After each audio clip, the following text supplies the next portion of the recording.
sans quoi qu'il n'y a pas eu des incidents majeurs, Blaise Bokokia, il n'y a pas eu de troubles, les Congolais sont allés en paix voter leur président et les résultats ont été proclamés dans la paix.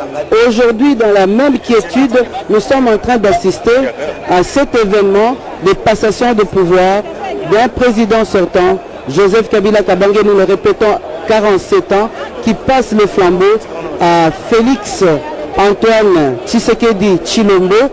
Nous allons désormais nous habituer au nouveau nom du chef de l'État et la nouvelle première dame.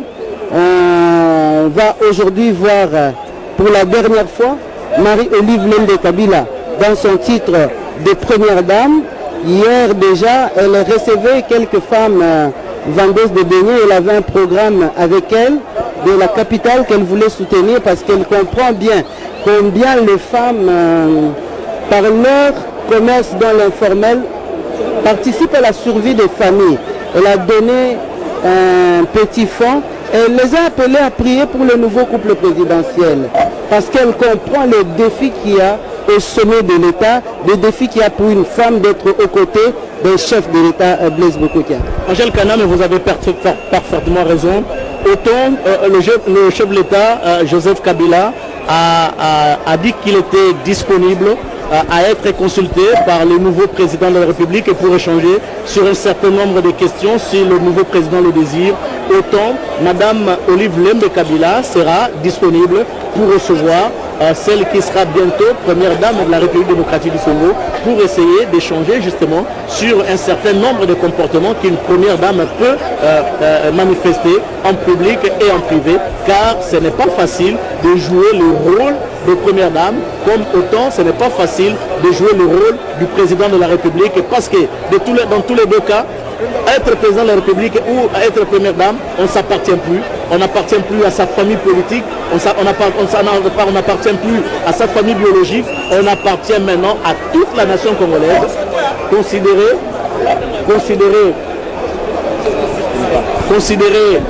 tous les Congolais comme étant ses frères, et considérer toutes les Congolaises comme étant ses sœurs.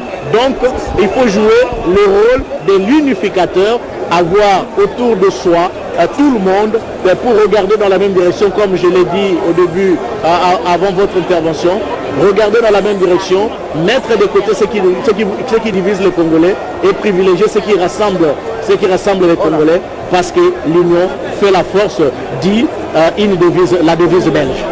Effectivement, Blaise Bokokia, Madame Félix Antoine Tshisekedi, la nouvelle première dame de la République, comme tu l'as dit, n'appartient plus désormais à sa famille.